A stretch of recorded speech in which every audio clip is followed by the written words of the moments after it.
How's it going, guys? How are you doing? Welcome to a brand new awesome tutorial for you guys on the channel, lovely channel. I'm Pennywise. So we come back in here with a brand new video for a brand new idea. So I'm gonna have like some tips for you guys today. Since you are all developers, you do a lot of front-end developments, especially the front-end development, because we're gonna talk about how you can just go ahead and reduce the size of your Webpack bundle, whether you're using Webpack or any other bundling software bundling system, especially Webpack. So a lot of people uses Webpack for just taking all of the all of their code and into one single bundle. They can go ahead and load from their server or whatsoever, just for for their website or for a web application. Sometimes when you create a lot of code, when you put a lot of code, actually when you have a lot of functionalities, a lot of features in your web application, you are actually going to end up with a really big bundle in a size of 5 megs or 4 megs.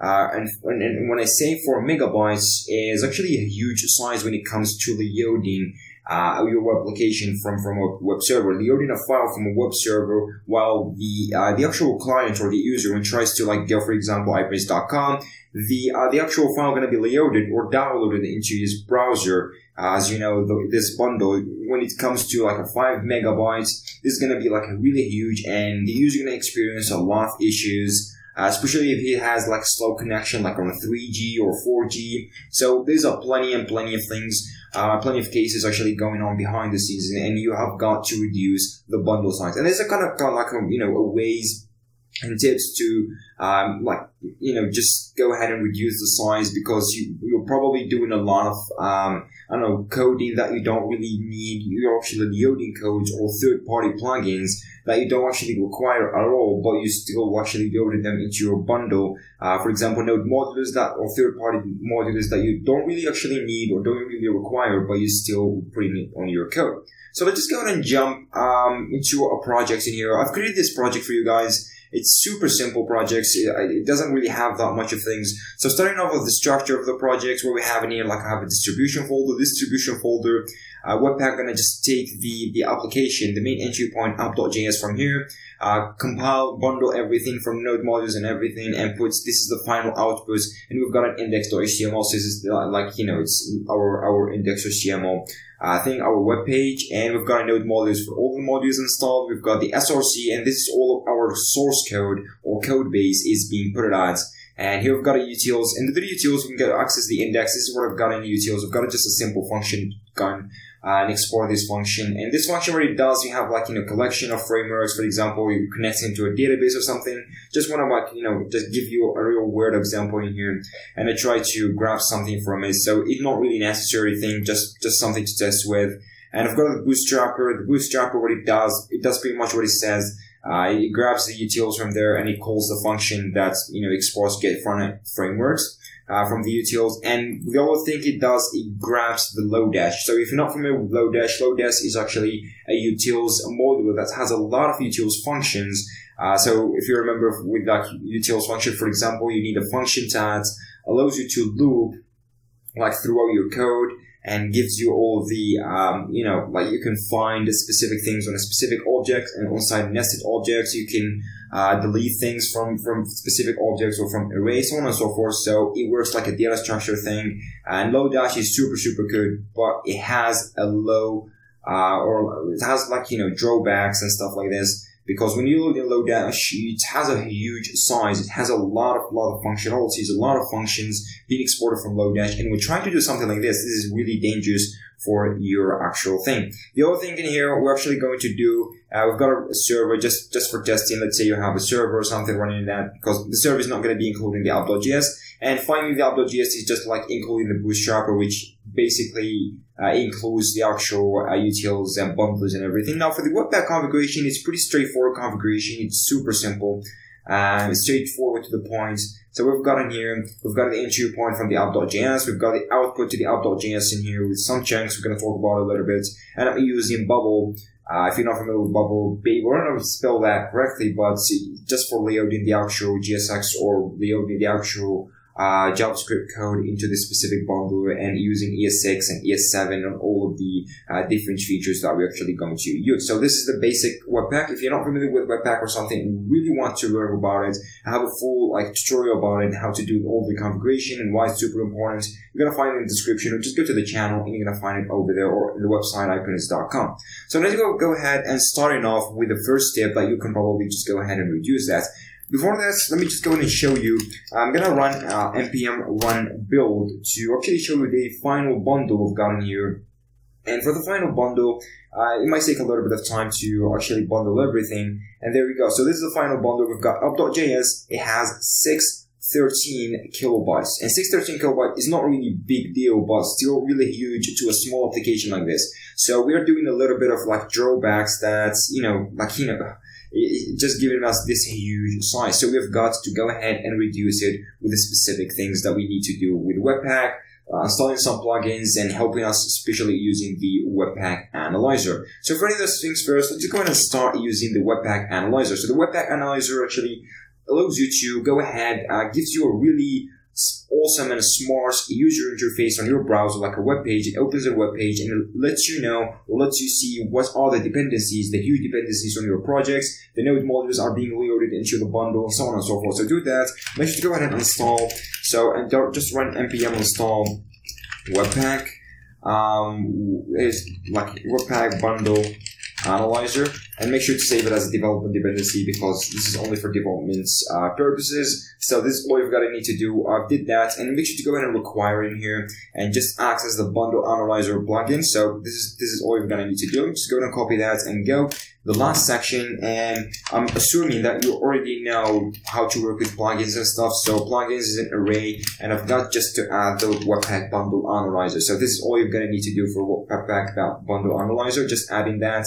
And now we can just go ahead and run the actual build. So you only need to run the build. That is all after adding the Webpack Analyzer plugin into your configuration or Webpack configuration. The only thing, just do that, and it just automatically gonna start for you a small server in here just running on your local host. And there you go. You've got this really awesome and minimal user interface, or just statistics page that shows you what is actually happening behind the scenes on your projects. So the huge or the bigger the container is, you should expect a huge bundle there or a huge dependency included on your bundle or on your application bundle. So the huge dependency I'm using is Lodash, of course. You can clearly see on the statistics, the little pop-up underneath the mouse. Actually, I've got parcel size about 544 kilobytes, 527. And we can use the gzip, which is a compression algorithm that allows you to do that, but it's not really pretty good to use it with web servers and stuff, but still really, really minimal and helpful sometimes. You can just go ahead and compress it into 93 kilobytes. So this is really huge when it comes to a single dependency where we're using it on our projects. It gives you node modules in here, so like a tree or something. So the app.js is the starting point. So this is from where your application gonna get started executing, and all of the other modules included. So in the node modules folder, there is a Lodash, and there is the Lodash.js. So it shows you everything. You can just go ahead and look on the corner in here. You see this little rectangulars in here with the different colors. So those are some specific folders. You can clearly see in here if I try to hover. I've got an SRC. I've got the building, which is specifically for Webpack, but the analyzer shows us. We've got the app.js, which is 27 bytes.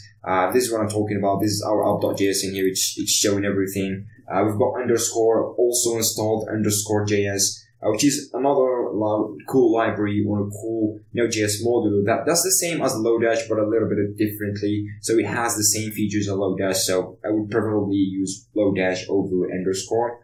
And yeah, this is what we've got in it. So if you have really big projects, huge, has a lot of dependencies, you're not going to just see it as simple as that. You're going to see a lot of containers inside of a lot of other containers, rectangles everywhere. You just try to go ahead and analyze your code, see what is actually happening and what are the huge dependencies are being loaded by your projects, by your application, to actually notice what is happening behind the scenes and being able to fix that. So it's only up to you to go ahead and use the analyzer and see what is actually happening underneath the hoods on your project. So this is only depending on you using the Webpack Analyzer. Of course, you can just go ahead and like use this little drop up. You can enter a regular expression in here, or to search for a specific module. As I've said, if you have a huge project, it's not going to be simple like this, because it's going to be like a little bit more complicated to, you know, search or like find things on this web page, or find modules, find other things on your applications. So you can just go ahead and use the search thing here, and it's super, super good. So this is the first step. For example, in here we have just got into, say, like Lodash is loading a lot of things.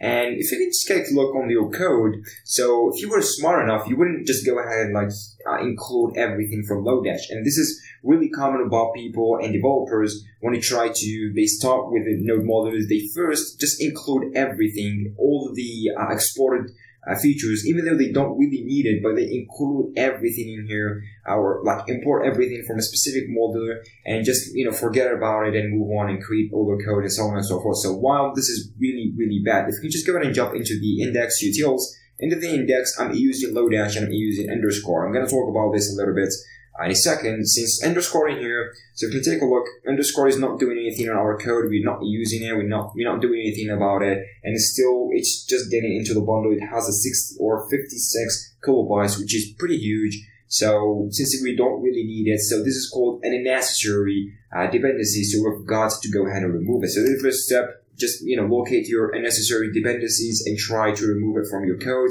The dependencies or the modules that you don't really need, or you're not going to use it or something, even though your local modules, you're importing from one module to another, so on and so forth, you know, you've got to get rid of them because they make the bundle size a little bit more bigger. Cool. This is the first step. Now, jumping onto the Lodash as we were. So I told you here we are importing everything. So we can just go ahead and like use the underscore in here and say dots. So this huge list of functions is being imported into our bundle. While it's super necessary, we don't really need it. The only thing we need from Lodash, you can just go ahead and use that. I'm only using Lodash, the find function from Lodash collection. So the only thing I'm needing from that is the find function. I'm not needing the other, I don't know how many functions are there, like thousands or something. So I'm not really needing that, but I'm still including it on my bundle. So how to do that? So you just like simply just go ahead and import the find function, whatever functions you're actually needing. So here I'm just gonna like, you know, import only the find function instead of importing everything. And also make sure to go ahead, since here we're calling inside of like, you know, under an object, so we've got to use this right now as a normal function without the actual underscore thing. Since we have removed it, we can just go ahead and Control S, Control save that. Let me just Control C in here and run the build one more time to see actually what is happening. If you can take a look, just wait a little bit after removing that, even though the Webpack bundle owner is going to help up. So here, as you can clearly see, we've got 553. It's reduced. As you can clearly see, it's not a big deal, like, but it's 100 kilobytes, and that really, really matters. So you can take a look in here. We've got rid of like underscore because we're not needing it.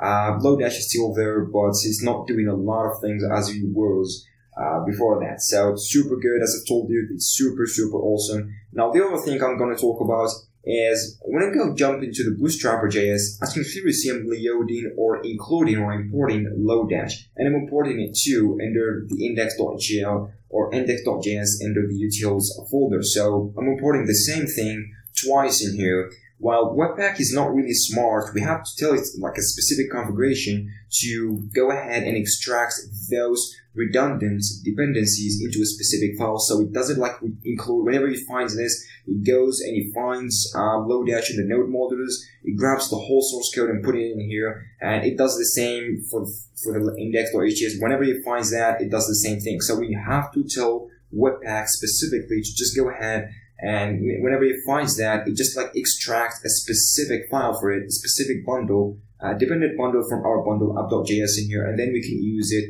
over and over, like without just recalling or recreating the same code and over again, which is super, super bad. And this is going to help us a lot if we try to do this. So this is using the Webpack split chunks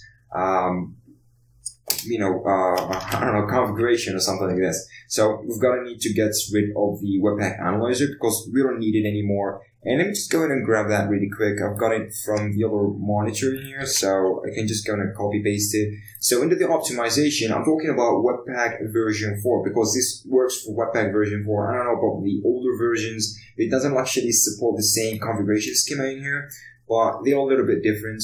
But you've got to just upgrade your configuration or you upgrade your Webpack version into the latest one in order to be able to use all of the features I'm talking about in this particular video tutorial. So for the optimization, I've got split chunks and I've got cache groups. So this like caching things. So this is what it specifically is. I've got vendors, and vendors specifically means the third-party modules we include. So specifically the node modules in here I've got in here. So this is what I'm vendors. Vendors is specifically targeting the node modules, the modules that install from npm repositories and stuff from GitHub and so on and so forth. So I'm telling them to just go ahead and test for the node modules. Whenever I try to import something from the node modules, some module or some library, what it does, it just puts a vendor name to it because this is going to create for us a brand new separate bundle separately from our app.js. And for the chunks, you have got to put all because, there's like a couple of configurations. There's only asynchronous chunks in here.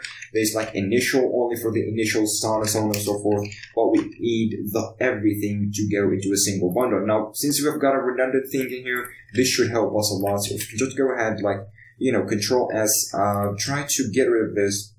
If it doesn't really work, let me just get rid of that completely. I'm gonna run the actual build one more time to see actually, what is the beneficial of adding split chunks.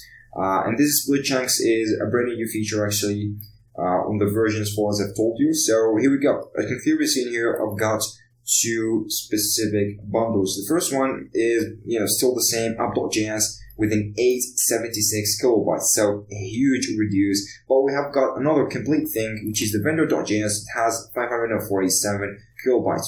Some of you might ask, well, we did actually nothing. Well, when it comes actually to a web server and loading a single file, loading two files is better than loading one single file, especially for vendors, since this one is being shared by others. And if you clearly see, we've got this 747 is being reduced, but we have got in the last build. So it's very necessary to notice that.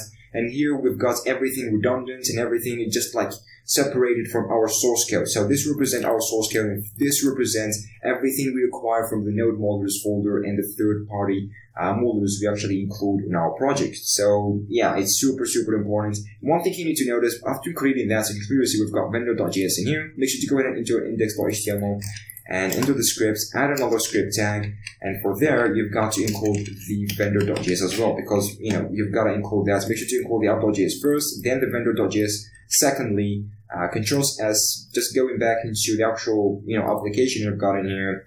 And if you take a look on the network tab, so the network tab, actually, just a quick notice, helps a lot for debugging or seeing what actually the network is doing with your bundles and how much it's taking to lay out the bundles and stuff. So I've got 225 seconds. It's not really a big deal, but still 225 seconds to lay out a web page or a web application. So there we go. We've got for the vendor, we've got 547, and for the app.js now is reduced to almost 10 kilobytes. How cool is that? So you can clearly see it's super, super simple. If you take a look for the functionality of application, it doesn't change at all. It does the same thing as it was. So it prints hello world, and it tries to front-end frameworks. It just tries to filters specific frameworks for the front end and not the back end, and so on and so forth. So it still does, or still doing actually the same thing with no changes at all. But we did a lot of things actually in here. So the last thing we probably not need to call or cover in this one, in this particular tips thing, is you can use dynamically, or you can dynamically import your third-party modules from your from Webpack. So Webpack, when it finds a dynamic input, it tries to put that specific module you're actually trying to dynamically input or import into your project into a separate chunks, and whenever you need it, dynamically using an asynchronous call from your application into your Webpack server, or you just simply server, and Webpack is gonna do the handling everything behind the scenes, so you don't really need to see it, and this is gonna reduce a lot. So rather than just including or loading all able to chunk all of the code together whenever the application starts up, especially for like a web application, whenever the user gets into a website. So it's better to dynamically layout that. How I'm going to just do that, it's super simple using the actual Webpack new feature and Bubble, of course. So for doing this, since it's an experimental thing, it's not officially out or something, you can just go to Bubble and install plugin syntax dynamic import. So make sure to go ahead and install that using NPM. It's really important to use that with Bubble. And I don't know if you're using Bubble or something. If you're using something different like TypeScript or something, it has specific things. But for Bubble, plugin syntax dynamic import is super important. Make sure to go ahead and put it into the Bubble RRC. And there you go. So this is all you're gonna need to do. And just one quick notice, you're gonna find this GitHub repository in the link description below on my website, so you can go ahead and check it out and see everything I'm doing in here. So with no problems.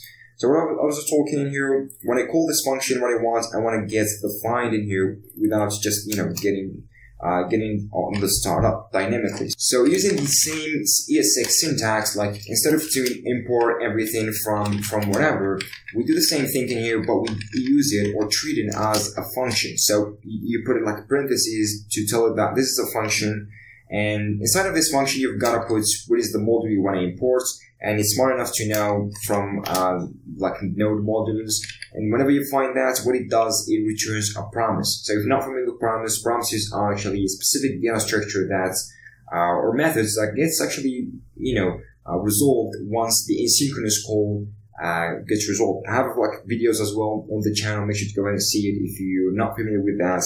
So I'm going to use then for the promise, which means the promise has been resolved and everything, which means the module has been fetched from the actual server dynamically and asynchronously, successfully with no problems. And here we're going to get the actual module on the callback function. And remember that I want only to grab one single function instead of grabbing the whole file. I can just get it saying here like Lodash, and it gets everything in there, but I want to get from the object only as one single thing. It is support as well. So we just want to reference the find, and this is a callback, so we've got to just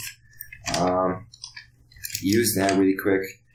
And yeah, so this is asynchronous, so we've got to just return frameworks, and since asynchronous, you won't be able to return frameworks. So if you try to put that into like an already written code and working code, it's going to be a little bit of a problem, and you're going to face a little bit of problem. So you've got to know what you're actually doing. Since it's asynchronous and everything, so everything going to change about your code, but it's still going to be layout and everything. So after Control S this one, I'm just going to run the build one more time. Remember in here, I'm layouting it dynamically, which means it's not going to be layouted once the script is actually fetched or initialized, but whenever our application needs it, Webpack is going to be smart enough to go ahead and layout it from the actual server. So if we can just go ahead and refresh that really quick, the same functionality, it works pretty much the same, but this time it's doing it dynamically and it's not doing it as it was before, which is making it super crazy and super, super awesome. This can help a lot with a lot of applications like React, big applications in productions and stuff. So these tips might help you a lot. The last thing I just want to cover is you can use the configuration like the gzip Webpack compression plugin. So Webpack compression plugin, this one, you can just go ahead and use the plugin. I don't know about that, but this is how it actually looks like. Just want to point that because I don't want to make the video very long. So you can just put plugins, new Webpack compression plugin, and put your configuration on it, and it just outputs a vendor.js.gz, which is a compressed one, way much lightweight, and you can use it with the specific things. But you've got to just dig on Google, search for this, how you use it, and there you go. So that was actually, guys, I just want to not make the video really long, but I just want to give you these tips. So hopefully you enjoyed that, and hopefully now you can just make smaller bundles and very lightweight in a much better way using Webpack and the help of the tips I gave it to you. So thank you guys for watching. As I've said before, and I'll catch you all hopefully in the next video.